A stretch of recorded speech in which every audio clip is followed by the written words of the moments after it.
नमस्कार दोस्तों, स्वागत है आपके अपने यूट्यूब चैनल रीडिंग लवर्स पर। दोस्तों, आज की जो वीडियो इसमें हम करने वाले हैं, आपका हरियाणा में जो सीटी वाला जो एग्ज़ाम होगा, ग्रुप आगे सी का मेंस का होगा और इसके साथ ही डी वाला जो एग्ज़ाम है ये भी होगा। हो सकता है दोनों ही एग्ज़ाम आपको एक साथ देखने को मिल जाए, जैसे अब की बार एस्टेट और सीटी वाला जो एग्ज़ाम है एक साथ हुआ है, तो हो सकता है सी और डी वाला जो एग्ज़ाम ये भी आपका एक साथ में ही हो जाए। तो आपके एग्जामों के लिए महत्वपूर्ण क्वेश्चन जो आज की वीडियो में हम यहाँ पर जा लेकर आए हैं, सभी के सभी महत्वपूर्ण क्वेश्चन हैं। और इसके साथ ही एक महत्वपूर्ण अपडेट रहेगी, जिसने भी एचपीएससी में जूलॉजी वाला एग्ज़ाम दिया था तो उनके डॉक्यूमेंट वेरिफिकेशन शेड्यूल जो वो आ चुका है। अगर आपने वो वाली वीडियो नहीं देखी है तो इस वीडियो के अंत में जो आपको वीडियो मिल जाएगी, तो उसमें जाकर जाओ आप देख सकते हैं। तो अपने क्वेश्चन देख लेते हैं अब। तो जिसमें हमारा यहाँ पर पहला क्वेश्चन है, क्वेश्चन आ जाता है चरखी दादरी से। चरखी दादरी और सूरजपुर ये किस उद्योग के लिए जाने जाते हैं? चीनी, कागज, सीमेंट या फिर लोहा उद्योग के लिए। तो चरखी दादरी और सूरजपुर, तो इनका जो संबंध है ये सीमेंट से है, तो सीमेंट उद्योग के लिए इन्हें जाना जाता है। और ज़्यादातर जो खनिज है, मान के चलो तो ये महेंद्रगढ़ जो जिला है वहाँ से पाए जाते हैं। नेक्स्ट आ जाता है कोंकण रेलवे। ये जोड़ती है गोहा, रोहा, कन्याकुमारी, मतलब किसको किससे जोड़ती है कोंकण रेलवे? तो कोंकण रेलवे का जो संबंध है ऑप्शन बी से हो जाएगा। तो ये कोंकण रेलवे जो है कोंकण तट के सारे महाराष्ट्र के रोहा को कर्नाटक के मैंगलोर से जोड़ती है। और कोंकण रेलवे की स्थापना हुई थी 19 जुलाई 1990 को ए बी वल्लभकार द्वारा की गई थी। तो रोहा मैंगलोर। अगला क्वेश्चन आ जाता है भू अली शाह कलंदर। ये सूफी संत थे, योद्धा, राजा या सिपाही थे? तो भू अली शाह कलंदर कौन थे? तो इनका जो संबंध है सूफी संत से हो जाएगा, तो ऑप्शन ए वाला रहेगा इसका। और इनका जन्म हरियाणा का जो पानीपत जिला है वहाँ पर हुआ था 1209 में। कब हुआ था? 1209 में हुआ था। और इनका असली नाम था शेख सफुद्दीन, और इन्होंने दीवान हजरत सफुद्दीन भू अली कलंदर के नाम से फारसी में कविता का एक संग्रह प्रकाशित किया था। तो इनकी दरगाह का निर्माण पानीपत के कलंदर चौक पर मुगल बादशाह जहांगीर के सेनापति महावत खान ने करवाया था। नेक्स्ट आ जाता है Salesforce global digital skills index 2022 किस देश को शीर्ष स्थान यहाँ पर प्राप्त हुआ था? तो इसमें रहेगा ऑप्शन सी, भारत को। नेक्स्ट आ जाता है वह प्रथम महिला कौन थी जिसने 7 प्रमुख सागर तैरकर पार किए थे? तो कौन थी इनमें से? तो इनमें चांदनी, मृदुला, बुला या प्रिया सान भाग। तो ये ऑप्शन बी वाली थी।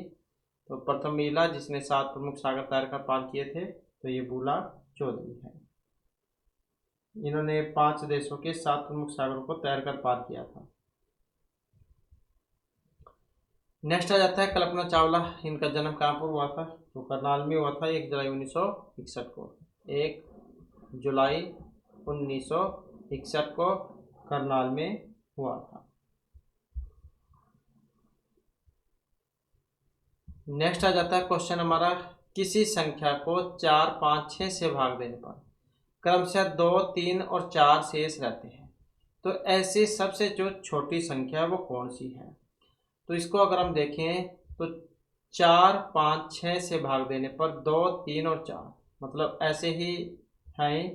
तो संख्याओं और शेषफलों का अंतर अगर हम देखें, 4 में से 2 गए 2, 5 में से 3 गए 2, 6 में से 4 गए 2, तो 2 ही अंतर है। फिर 4, 5, 6 का जब हम एलसीएम लेंगे तो कितना आ जाएगा? 60 आ जाएगा ये। तो 4, 5 और 6 का जो लघुत्तम 60 माइनस में कितना 2 का अंतर है, तो 2 कम कर लेंगे तो मतलब 58 इसमें हो जाएगा। तो ऑप्शन सी इसका हो जाएगा। इसके बाद है कौन सा प्रोटोकॉल स्टेटलेस प्रोटोकॉल के नाम से जाना जाता है? तो कौन सा प्रोटोकॉल स्टेटलेस प्रोटोकॉल के नाम से जाना जाता है? तो file transfer protocol, hypertext, telnet या वायरलेस एप्लीकेशन प्रोटोकॉल। तो कौन सा प्रोटोकॉल है यहाँ पर? ये स्टेटलेस प्रोटोकॉल के नाम से है, तो ये HTTP है, हाइपरटेक्स्ट ट्रांसफर प्रोटोकॉल, ये वाला। नेक्स्ट है मिर्च में चरचराहट किस कारण से होती है? मिर्च जो होती है बहुत तीखी होती है, तो ऐसा किस कारण से होता है? कैप्सिन, आक्सेल या कोई सभी नहीं? तो किस कारण से होता है?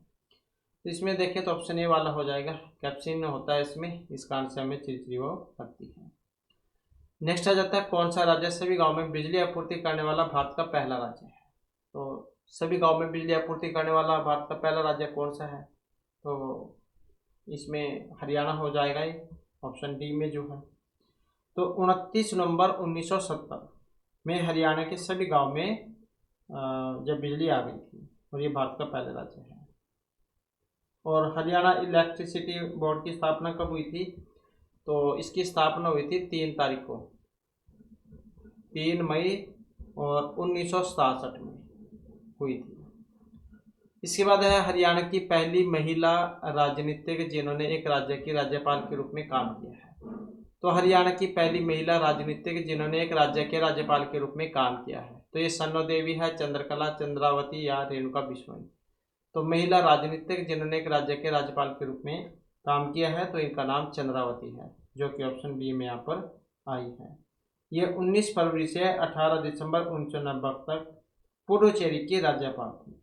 और चंद्रावती हरियाणा की पहली महिला राजनीतिक है जिन्होंने एक राज्य के राज्यपाल के रूप में काम किया है।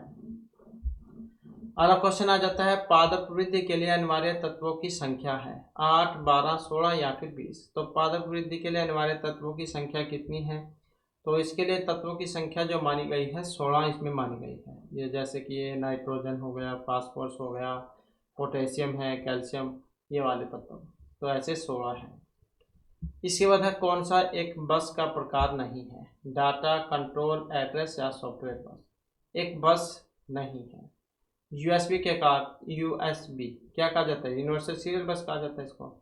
तो एक बस का प्रकार नहीं है, वो कौन से वाला है, तो यही है सॉफ्टवेयर बस, तो ये प्रकार नहीं है। अगला क्वेश्चन है केंद्रीय भैंस अनुसंधान केंद्र ये कहाँ पर है, रोहतक, करनाल, हिसार या फिर जैसलमेर। केंद्रीय भैंस अनुसंधान केंद्र तो कहाँ पर है, ये भैंस अनुसंधान केंद्र हिसार में है। भैंस, घोड़ों का, भेड़ों का, तो ये सारे के सारे हिसार में है। नेक्स्ट है मोबाइल फूड टेस्टिंग लैब की शुरुआत किस राज्य में हुई थी, दिल्ली, झारखंड, गोवा या फिर पंजाब में। तो मोबाइल फूड टेस्टिंग लैब की शुरुआत तो कहाँ पर हुई थी, गोवा में हुई थी। नेक्स्ट आ जाता है हमारा क्वेश्चन हल्दी पौधे के किस भाग से हमें प्राप्त होती है, मूल, फल, तने या पुष्प से। हल्दी जो होती है किस भाग से प्राप्त होती है, तो हल्दी कहाँ पर लगती है, धरती के अंदर लगती है, मतलब मिट्टी के अंदर होती है। तो कौन सा हो जाएगा इसमें, तना, यही हो जाएगा।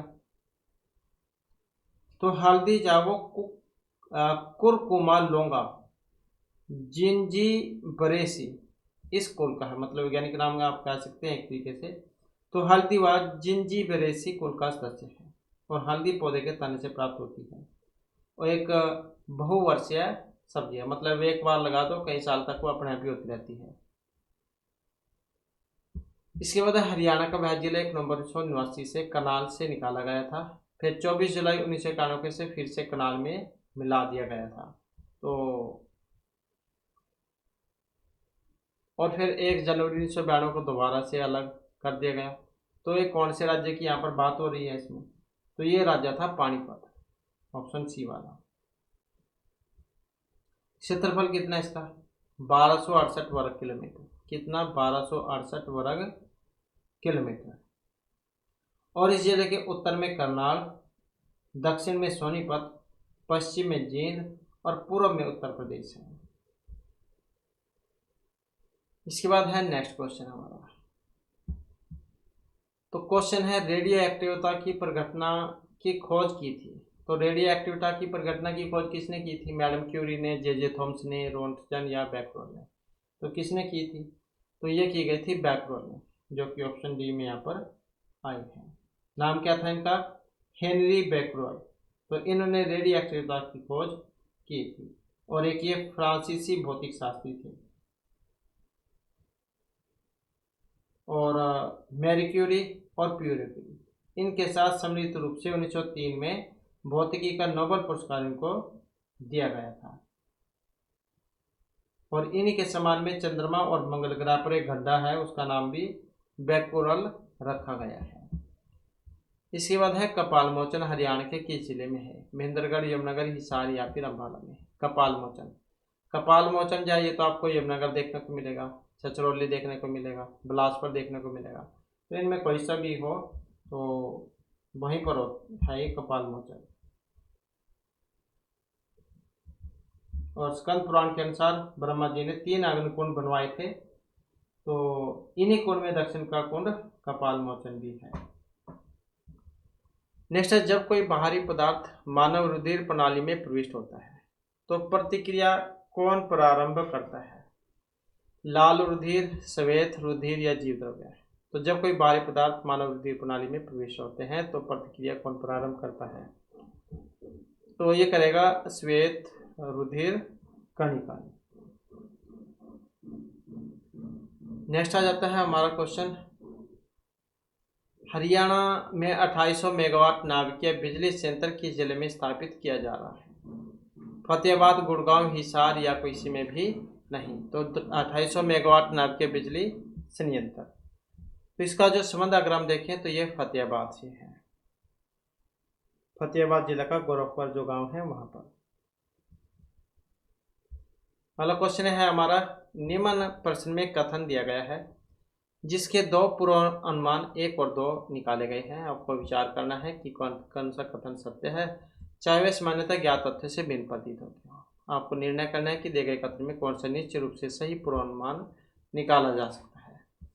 तो यहाँ पर अगर हम देखें तो जैसे कथन आया है, शिक्षा और धन प्रगति की ओर ले जाते हैं, तो पूर्वानुमान है कि यदि आप धनी हो तो प्रगति संभव है। शिक्षित लोग धनी होते हैं। शिक्षा और धन प्रगति की ओर ले जाते हैं, यदि आप धनी हैं तो प्रगति संभव है। शिक्षित लोग धनी होते हैं। तो कौन से वाली बात आपको यहाँ पर ठीक इसमें लग रही है? तो कौन से वाली बात यहाँ पर सही है? तो सही को अगर हम इसमें देखते हैं तो ऑप्शन बी वाली बात ठीक है, मतलब दोनों ही बातें यहाँ पर अमान्य हैं। यदि आप धनी है जरूरी नहीं आपकी प्रगति संभव है, लेकिन रियल जिंदगी में लगाएं तो हो सकती है। और क्योंकि हमें तो किताबी देखना है, तो वैसे रियल जिंदगी में तो अच्छी है, जिसके पास धन है तो सब कुछ है। और शिक्षित लोग धनी होते हैं, अब वो बात तो ठीक है वैसे, लेकिन ज़रूरी नहीं है। अब जैसे यहाँ पर लोग पढ़े लिखे भी हैं और बेरोजगार भी बहुत ज़्यादा हैं, तो ज़रूरी नहीं है कि शिक्षित लोग धनी होंगे। तो धनी तो तभी होंगे जब उनको रोजगार मिलेगा। तो दोनों ही पूर्व मान्य है यहाँ पर। इसके बाद है, राष्ट्रपति को किस अनुच्छेद के अंतर्गत यह अधिकार प्राप्त है कि वह वित्तीय आपातकाल लागू करते हैं? तो वित्तीय आपात लागू करने का जो अधिकार है वो कौन से में है? तो अगर हम देखें तो ऑप्शन बी वाला हो जाएगा इसमें, अनुच्छेद 360। तो भारत में अभी तक वित्तीय आपातकाल लागू नहीं हुआ है कभी भी।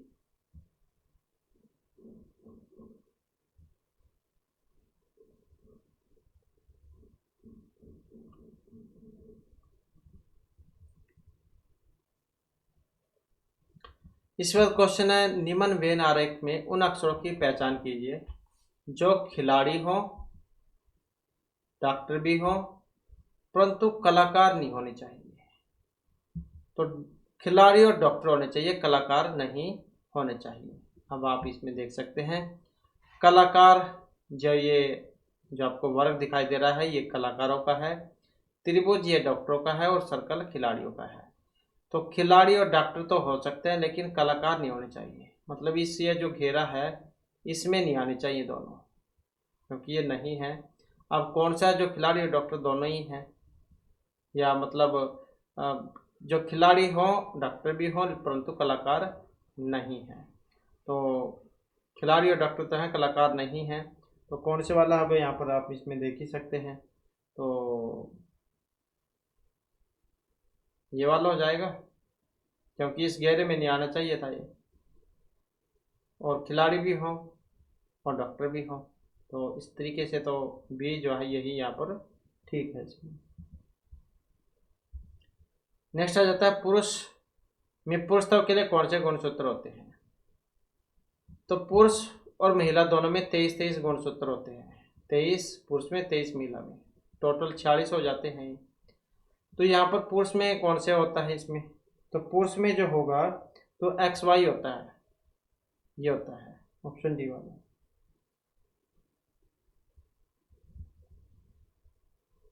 और महिलाओं में XX, महिलाओं में XX हो सकते हैं ये वाले। नेक्स्ट आ जाता है कंप्यूटर भाषा में मूल प्रोग्राम को क्या कहा जाता है? टारगेट, ऑब्जेक्ट, सोर्स या फिर मेन फ्रेम। कंप्यूटर भाषा में मूल प्रोग्राम जो होगा उसे सोर्स कहेंगे, जो कि ऑप्शन बी में यहाँ पर आया है। नेक्स्ट हमारा क्वेश्चन है, नीचे दिए गए चार्ट का अध्ययन कीजिए और इसी पर आधारित प्रश्नों के उत्तर आपने देने हैं। वर्ष 2021 में एक परिवार द्वारा विभिन्न मदों पर व्यय की गई धनराशि तथा बचत की प्रतिशत था। तो किस पर?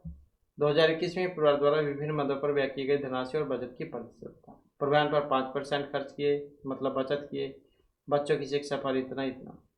तो यदि वर्ष 2021 में परिवार की कुल आय इतनी थी, मतलब 1.5 लाख, 1,50,000, तो आवास और परिवहन पर किए गए व्यय का अंतर कितना था? आवास और परिवहन, अब ये है परिवहन और ये है आवास। 15% आवास का है और परिवहन का है 5%। तो इसमें अंतर कितना था, व्यय का अंतर? तो इसमें आवास और परिवहन पर व्यय का अंतर देख सकते हैं आप। इसमें तो 5 था, 15 - 5, तो ऐसे हो जाएगा ये 15 - 5 प्रतिशत। तो फिर ये कितना होगा? 1.5 लाख तो यही है, और इसको जब हम निकालेंगे तो कितना आ जाएगा? 1.5 लाख गुना ये 1.5 लाख, 1,50,000 गुना, और 15 में से 5 गए कितने? 10, 10/100, ऐसे हो जाएगा। तो ऐसे ही हो जाएगा फिर ये, तो देख सकते हैं आप फिर यहाँ पर 15,000 ये हो जाएगा इसका ऑप्शन ए वाला। परिवार द्वारा किस मद पर भोजन के सिवाय सर्वाधिक व्यय किया गया? परिवार के द्वारा किस मद पर भोजन के सिवाय सबसे ज़्यादा खर्चा किया गया? अब सबसे ज़्यादा जो खर्चा यहाँ पर किया गया था, तो भोजन के बाद सर्वाधिक व्यय किया गया, अन्य मद पर भोजन के बाद सबसे अधिक व्यय किया गया है। तो इसमें देख ही सकते हैं, ये भोजन 23%, इसके बाद अन्य है 20%, बाकी और तो थोड़ा ही है। तो भोजन के सिवाय, ये तो भोजन है 23%, इसके अलावा कम कौन सा? यही है अन्य, तो फिर यही सी आंसर इसमें हो जाएगा। यदि परिवार की कुल आय 1.5 लाख थी तो भोजन पर कितनी धनराशि व्यय की गई? ये था भोजन 23%, तो फिर क्या होगा? 1.5 लाख गुना 23/100, यही हो जाएगा इसका, गुना 23/100, ऐसे हो जाएगा। तो इनको गुना कर लेंगे तो कितना जाएगा? 34,500 आ जाएगा। इसके बाद है वर्ष चंडीगढ़ में को भारत का पहला धूम्रपान रहित घोषित किया गया था। तो कब घोषित किया गया था? ये 2007 में किया गया था, धूम्रपान रहित नगर।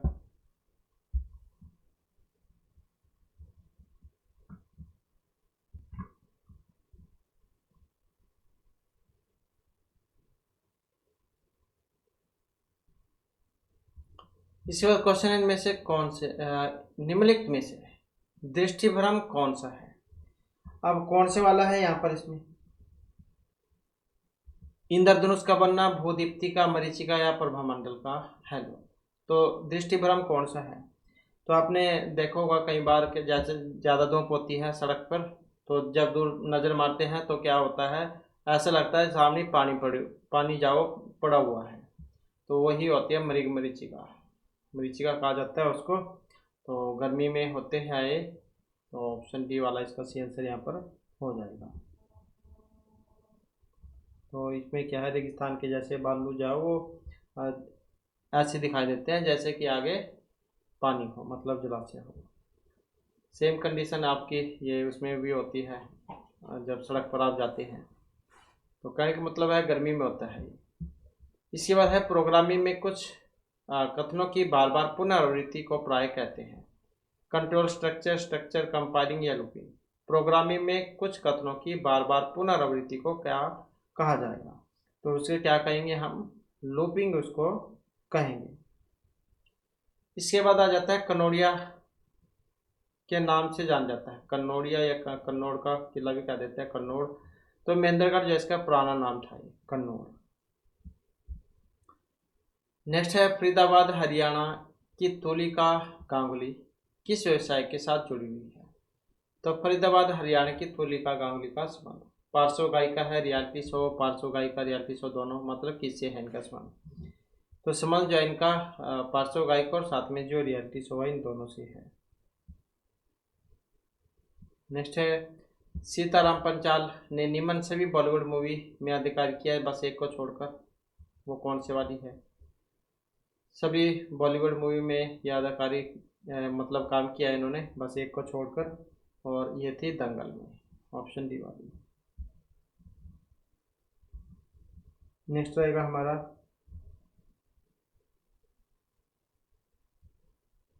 और इसके अलावा कौन कौन सी है इनकी सीताराम पंचाल? तो हरियाणवी फिल्म लाडो और छन्नो में काम किया था। इसके अलावा Paan Singh Tomar, Peepli Live, Slumdog Millionaire, the Legend of Bhagat Singh, Jolly LLB और शाहजहां से महंगा, हल्ला बोल, बैंडिट क्वीन, तो इनमें भी इन्होंने काम किया है। इसके बाद है क्वेश्चन हमारा हीमोफीलिया। ये कार्बनिक जैव विकार है, चय अपचय विकार है, अनुवांशिक या हार्मोन का विकार है? हीमोफीलिया क्या है? तो हीमोफीलिया का संबंध है अनुवांशिकी से, तो अनुवांशिकी विकार है। नेक्स्ट रहेगा हमारा क्वेश्चन, भारत सेवक समाज की स्थापना की थी? बाल गंगाधर तिलक, गोपाल कृष्ण गोखले, सुरेंद्र भाई बनर्जी या दादा भाई नारोजी ने? तो भारत सेवक समाज की स्थापना किसने की थी? तो ये की गई थी गोपाल कृष्ण गोखले के द्वारा। इसके बाद क्वेश्चन है इमोनेल, ये मिश्रण है एल्यूमिनियम पाउडर और अमोनियम नाइट्रेट का, एल्यूमिनियम पाउडर और अमोनियम क्लोराइड का, एल्यूमिनियम पाउडर और अमोनियम सल्फेट या एल्यूमिनियम पाउडर और पोटेशियम नाइट्रेट का? तो एमोनेल ये किसका मिश्रण है? तो ये जो मिश्रण जो है ये एल्यूमिनियम पाउडर और अमोनियम नाइट्रेट इनका मिश्रण है। और किस चीज़ में आता है काम? ये बम बनाने में। नेक्स्ट है बिजली बंद किए जाने के बाद जो स्टोरेज अपना डाटा रखती है उसे कहेंगे वोलेटाइल, नॉन वोलेटाइल, सीक्वेंशियल या डायरेक्टरी। मतलब जैसे आप काम कर रहे हैं और लाइट चली गई, आपका कंप्यूटर बंद हो गया, फिर भी आपका काम जो उसमें आपके कंप्यूटर में रहेगा, तो वो क्या है? क्या कहा जाएगा उसे? तो उसे कहा जाएगा नॉन वोलेटाइल मेमोरी। और जिसमें कुछ समय के लिए रहता है, जैसे आप कंप्यूटर बंद कर दोगे तो वो रहता है रैम में।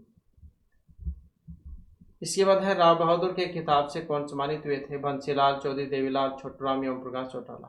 राव बहादुर से जो खिताब है उससे सम्मानित किए गए थे, तो ये सर छोटूराम थे, जो कि ऑप्शन सी में यहाँ पर आए हैं। और ये एक स्वतंत्रता सेनानी, पत्रकार और न्यायविद थे। और रोहतक के गढ़ी सांपला जो गांव है वहाँ पर इनका जन्म हुआ था। और बचपन का नाम था इनका, मतलब वास्तविक नाम था इनका रिचपाल। नेक्स्ट आ जाता है हमारा क्वेश्चन, एक आदमी ने किसी स्थान से चलना शुरू किया और 12 किलोमीटर उत्तर की ओर गया और 90 डिग्री बाएं घूमा और थोड़ी दूर चलकर रुक गया। यदि आरंभिक स्थान और अंतिम स्थान की बीच की दूरी 13 किलोमीटर थी तो उत्तर से घूमने के बाद वह कितनी दूर चला था? तो कितनी दूर चला था यही जा यहाँ पर बतलाना है। तो ऐसे होते हैं उत्तर, दक्षिण, पूर्व और पश्चिम। तो उत्तर से घूमने के बाद वह कितनी दूर चला था? तो वो चला था 5 किलोमीटर। नेक्स्ट है हरियाणा के किस जिले में हल्दी का उत्पादन सबसे ज़्यादा होता है? करनाल, अम्बाला, रोहतक या मानेसर में? तो कहाँ पर होता है हल्दी का उत्पादन सबसे ज़्यादा? तो ये होता है अम्बाला में।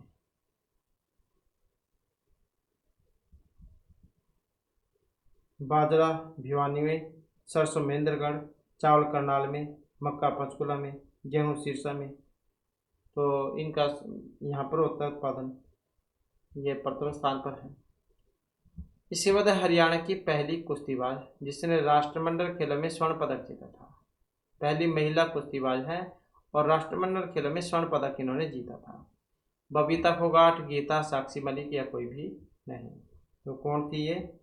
गीता फोगाट।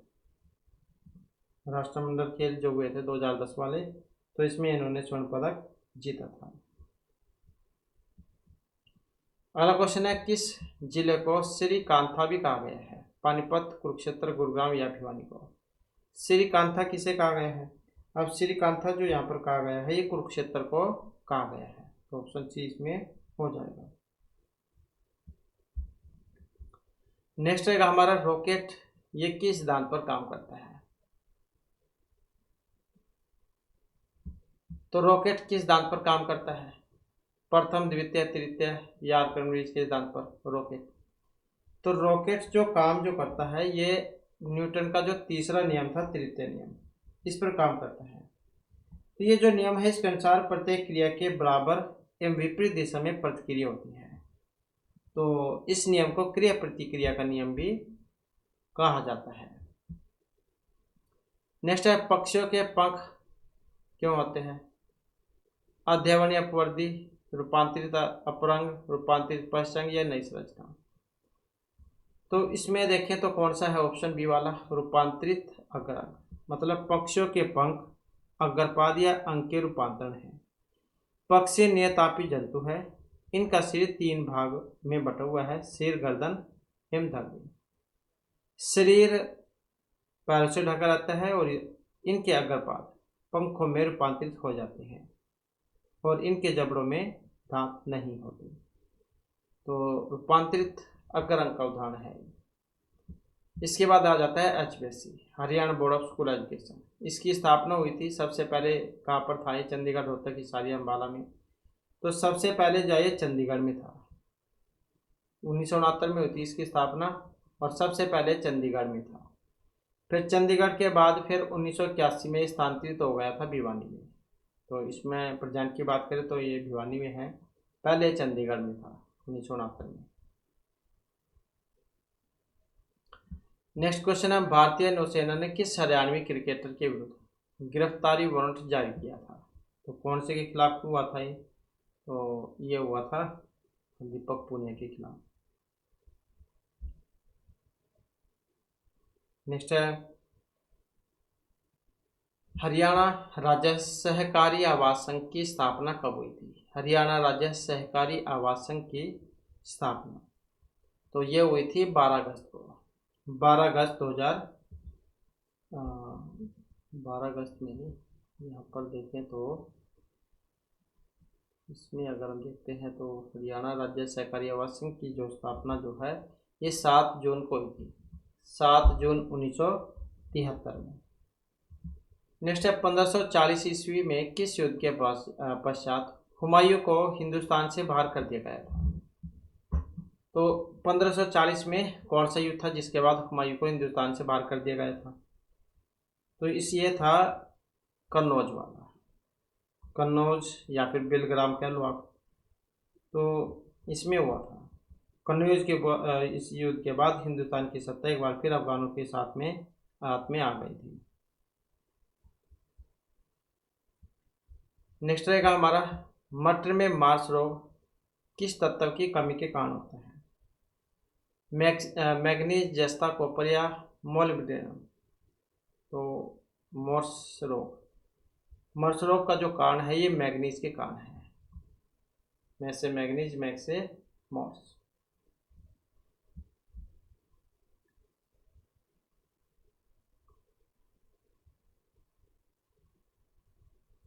नेक्स्ट है, 7 वर्ष पूर्व ए और बी की आयु वर्षों में 4 और 5 के अनुपात में थी। 7 वर्ष के बाद वे 5 और 6 के अनुपात में होगी। तो बी की वर्तमान में आयु कितनी है? 7 वर्ष पूर्व ए और बी की आयु 4:5 में थी और 7 वर्ष के बाद 5:6 में। तो बी की जो इस समय आयु है वो कितनी है? तो इसमें क्या होगा, मान लेंगे हम, माना 7 वर्ष पूर्व ए की आयु कितनी हो जाएगी 4x और बी की 5x हो जाएगी। तो फिर 4x प्लस में 14 हो जाएगा, 4x प्लस में 14 और ऐसे ही 5x प्लस में 14 बराबर 5/6। तो कितना हो जाएगा 25x हो जाएगा, 25x प्लस में 70 और बराबर में हो जाएगा 24x प्लस में 84। तो x बराबर हो जाएगा फिर इसमें 84 माइनस 70, 14 वर्ष आ जाएगा।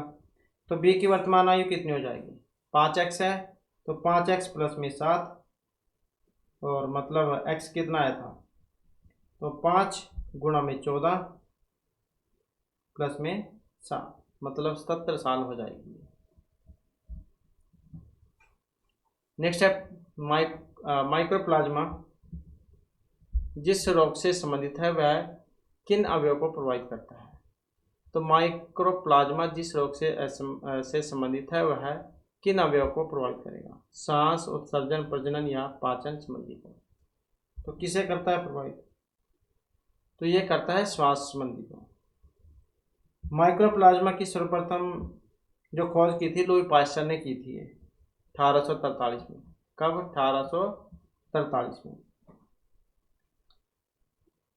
और इसको पीपीएलओ नाम दिया गया था। और मनुष्य और जानवरों में निमोनिया का कारक है। इसके बाद है हरियाणा राज्य की कमिश्नरी अंबाला, पंचकुला, हिसार या रोहतक है। तो कौन सी है, पंचकुला है। नेक्स्ट है सुमा उमा से छोटी है, नेहा सुमा से लंबी है, सुधा उमा से लंबी है लेकिन हेमा से छोटी है। तो उमा नेहा से लंबी है, उनमें से सबसे लंबी कौन है, तो कौन होगी इसमें, तो यही हो जाएगी ऑप्शन ए वाली हेमा। तो ऐसी तो है हेमा, उससे छोटी सुधा, उससे छोटी उमा, उसके बाद नेहा और नेहा के बाद सोमा। तो हेमा सबसे लंबी है।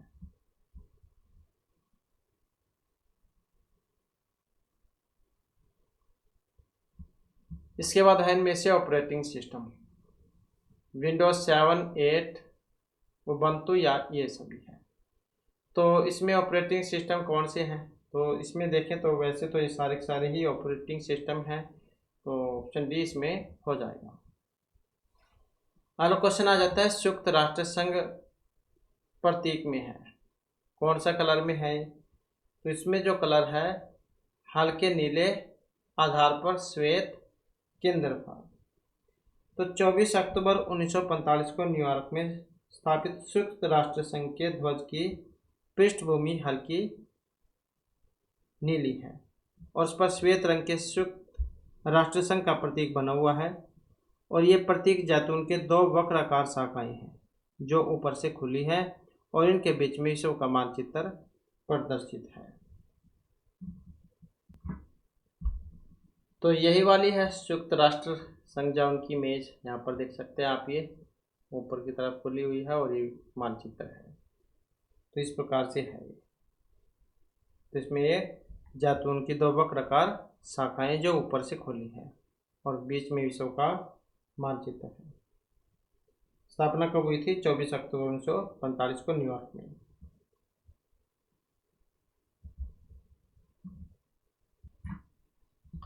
नेक्स्ट आ जाता है कौन सा केंद्र शासित प्रदेश राष्ट्रीय एकल खिड़की प्रणाली single window clearance system launch करने वाला पहला राज्य है। तो केंद्र शासित प्रदेश राष्ट्रीय एकल खिड़की प्रणाली सिस्टम लॉन्च करने वाला पहला राज्य है। कौन सा है ये राज्य, तो जम्मू कश्मीर है, ऑप्शन बी वाला। नेक्स्ट है ए किसी वस्तु को बी को 25% लाभ से, बी उसी वस्तु को सी को 20% लाभ से और सी उसी वस्तु को डी को 10% लाभ से बेच देते हैं। यदि डी ने उसके लिए 330 रुपये दिए हों तो ए ने उसे कितने में खरीदा था, तो यही जो यहाँ पर बतलाना है। तो ये खरीदा था 200 रुपये में। नेक्स्ट रहेगा हमारा वर्ष 2022 में भारतीय सेना के डिप्टी चीफ ऑफ आर्मी के रूप में इनमें से किसने पदभार ग्रहण किया है? तो ये अजय कोठियाल, राहुल सचदेवा, अजय कुमार शर्मा, चेन्नीरा पोनप्पा। 2022 में भारतीय सेना के deputy chief of army staff के रूप में पदभार ग्रहण किया था, तो कौन थे? चेन्नीरा पोनप्पा।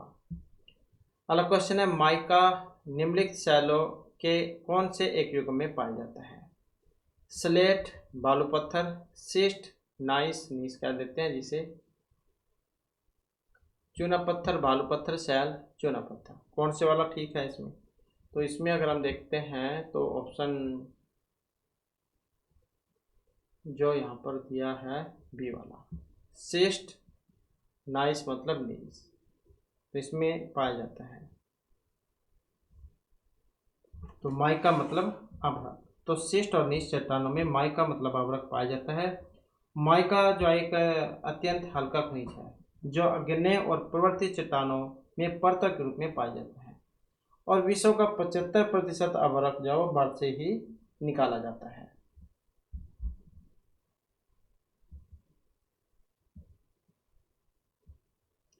इसके बाद है शिवालिक की पहाड़ियाँ हरियाणा के कौन से भाग में है? पंचकुला अंबाला वाला क्षेत्र है, तो कौन से भाग उसमें आई जाएगी? तो कौन से वाला हो सकता है यहाँ पर? यही हो जाएगा उत्तर पूर्व वाला। तो अब पंचकुला अंबाला यमुनानगर इनमें है शिवालिक की पहाड़ियों का विस्तार, और इनकी ऊंचाई 900 से 2300 मीटर तक है। 900 से 2300 मीटर। और मौनी की पहाड़ियाँ यहीं पर है पंचकुला में, सबसे ऊंची चोटी है यहाँ पर करोहो, 1514 मीटर है उसकी ऊंचाई। इसके बाद है कौन सा हार्डवेयर का उदाहरण नहीं है? हार्डवेयर क्या होता है? जिसे आप अपने हाथ से छू सकते हैं। अब माउस, मॉनिटर, प्रिंटर इन सारों का आप अपना हाथ लगा सकते हैं, मतलब छू सकते हैं। तो ये सॉफ्टवेयर जो है इसको नहीं छू सकते आप, तो यही फिर इसका हो जाएगा। इसके बाद है यहाँ पर कुछ क्रम दिए गए हैं, ये आपने बताना है इससे आगे।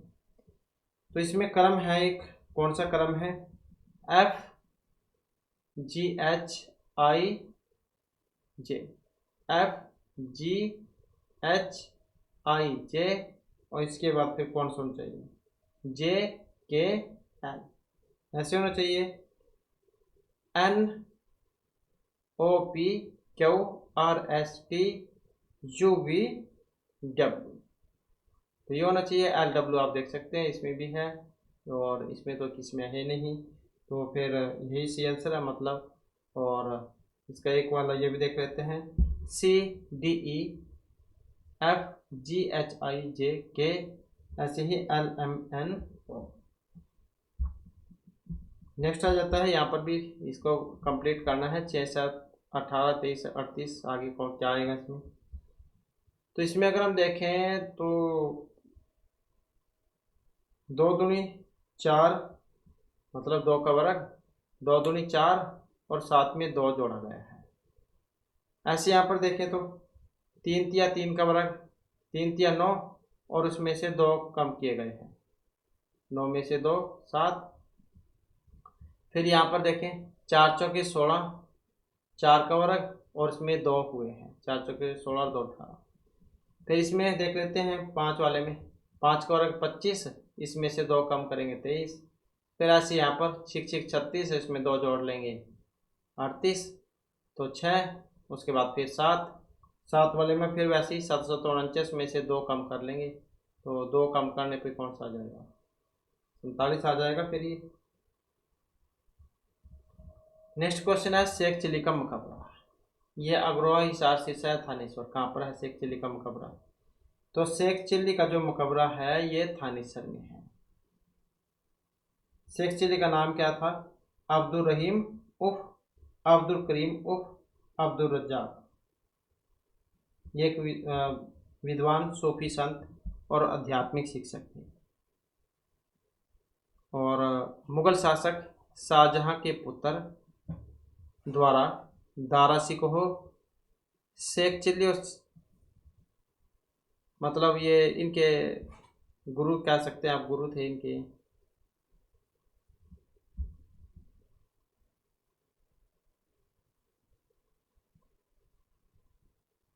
तो ये शाहजहां का जो पुत्र था दारा शिकोह, ये शेख चिल्ली का शिष्य और प्रशंसक था। इसके बाद है इंकजेट प्रिंटर से बनी एक इंक की बूंदों का व्यास कितना होता है? तो ये होता है 100 माइक्रोन।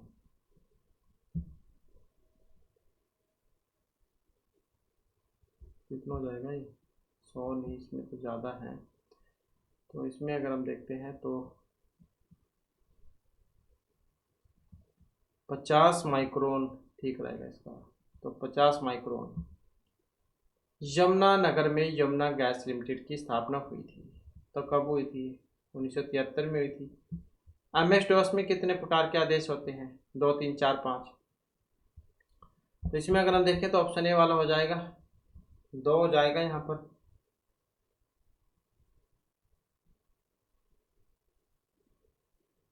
इंटरनल और एक्सटर्नल, ये 2 है।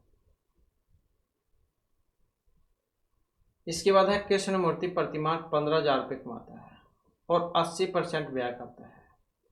वेतन में संशोधन के कारण उसकी मासिक आय में 20% की वृद्धि हुई है, किंतु वस्तुओं के मूल्य बढ़ जाने से उससे अब 20% अधिक व्यय करना पड़ता है। तो नई जो बचत है वो कितनी है? तो नई बचत जो होगी इसमें 3600 रुपये आएगी, ऑप्शन ए वाली। क्योंकि 80% है यहाँ पर, तो कितने? 15,000 गुणा 80/100, 12,000। तो इसके यहीं आ जाएंगे, 12,000 तो यहीं आ गए। और 20% की वृद्धि मतलब 120, तो 15,000 गुणा 120 मटे में 100, 18,000 ये हो गए। तो नया व्यय कितना हो जाएगा? 18 और 12 जुड़ जाएंगे, मतलब नया व्यय का निकालना है हमने। तो इसके लिए फिर क्या करेंगे? तो इसमें फिर जो ये हो जाएगा आपका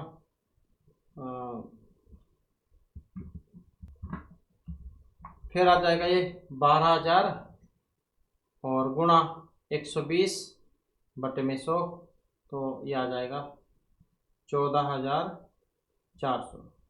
तो नई बचत कितनी होगी? 18,000 में से हम 14,400 कम कर लेंगे, तो कितना आ जाएगा? 3600 आ जाएगा, 3600। इसके बाद निम्नलिखित विकल्प में से वह शब्द चुनिए जो दिए गए शब्द के अक्षरों का उपयोग करके नहीं बनाया जा सकता। मतलब एक शब्द अक्षर जो है वर्ड इसमें नहीं है जो नहीं बनाया जा सकेगा, तो कौन से वाला? ये वाला, ORANGE।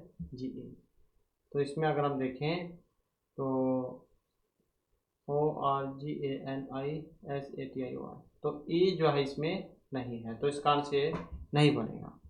तो इस प्रकार से जो हमारे क्लास में महत्वपूर्ण क्वेश्चन थे, नेक्स्ट वीडियो इसमें आपके लिए नए जो महत्वपूर्ण क्वेश्चन हम लेकर आएंगे। और हमारे साथ अंत बनाने के लिए धन्यवाद।